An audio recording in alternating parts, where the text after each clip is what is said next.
नमस्कार, मैं हूं अंकित अवस्थी। आज हम आपको ले चल रहे हैं उस काल्पनिक लेकिन अत्यंत वास्तविकता के करीब घटना की ओर जिसने पूरे भारत को हिला दिया।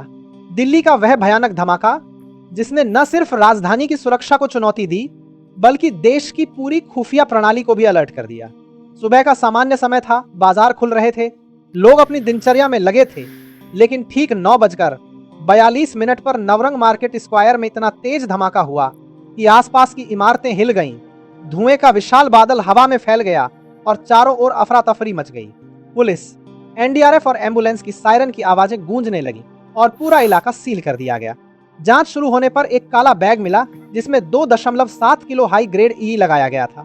सीसीटीवी फुटेज में धमाके से 11 मिनट पहले 2 नकाबपोश संदिग्धों को मार्केट में घूमते और एक दुकान के पास वही बैग रखते देखा गया। दिल्ली पुलिस की स्पेशल सेल, रॉ, आईबी और निया की टीमें सक्रिय हो गईं और 53 कैमरों की फुटेज खंगालने पर पता चला कि दोनों संदिग्ध एक सस्ते होटल में रुके थे। वहां से मिले नकली आधार कार्ड, पाकिस्तान में एक्टिव हुई एक SIM location, codeword operation black rain और कई डिजिटल सुराग यह इशारा कर रहे थे कि यह घटना किसी बड़े नेटवर्क की साजिश है। धमाके के 33 मिनट बाद प्रधानमंत्री नरेंद्र मोदी ने नॉर्थ ब्लॉक में हाई लेवल सुरक्षा बैठक बुलाई जिसमें NSA, raw chief, IB chief, सेना प्रमुख और दिल्ली पुलिस कमिश्नर मौजूद थे। प्रधानमंत्री का स्वर बेहद सख्त था। उन्होंने कहा, भारत को चुनौती देने वालों को यह भूलना नहीं चाहिए कि यह नया भारत है। जवाब जितना जरूरी है उतना ही कड़ा होगा। बैठक में 5 अहम फैसले हुए। देश भर में ऑपरेशन शुद्ध प्रहार का लॉन्च, भारत पाक बॉर्डर पर हाई अलर्ट, साइबर सर्वर गतिविधियों की जांच, विदेशी नेटवर्क की तह तक पहुंचने का आदेश और अंतरराष्ट्रीय मंच पर दबाव बढ़ाने की रणनीति। इसी बीच रॉ को डिजिटल फिंगरप्रिंट के रूप में चौंकाने वाला सुराग मिला। धमाके से 48 घंटे पहले संदिग्ध का फोन पाकिस्तान के लांधी क्षेत्र में एक्टिव हुआ था। सर्वर लॉग से पता चला कि वही नेटवर्क पहले भी सीमा के पास ड्रोन हथियार सप्लाई में इस्तेमाल हुआ था।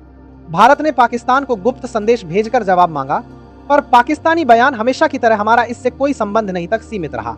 लेकिन अंदरूनी रिपोर्ट के अनुसार पाकिस्तान की खुफिया एजेंसियों में डर फैल गया था क्योंकि भारत के पास इस बार पुख्ता डिजिटल सबूत थे। रात 2 बजे प्रधानमंत्री मोदी ने फिर से मीटिंग बुलाई और एक बेहद गुप्त फाइल खोली गई, ऑपरेशन ध्रुव आघात, जिसमें देश के भीतर आतंक नेटवर्क का सफाया, सीमा पर उन्नत एंटी ड्रोन तकनीक की तैनाती और अंतरराष्ट्रीय स्तर पर पाकिस्तान को घेरने की रणनीति शामिल थी।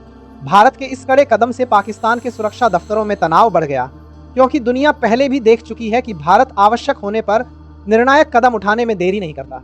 दूसरी ओर दिल्ली की जनता डरी जरूर थी, लेकिन सरकार की तेज कार्रवाई, एजेंसियों की मजबूती और प्रधानमंत्री के सख्त रुख ने लोगों के मन में विश्वास जगाया कि अपराधी चाहे जहां भी हों बच नहीं सकेंगे।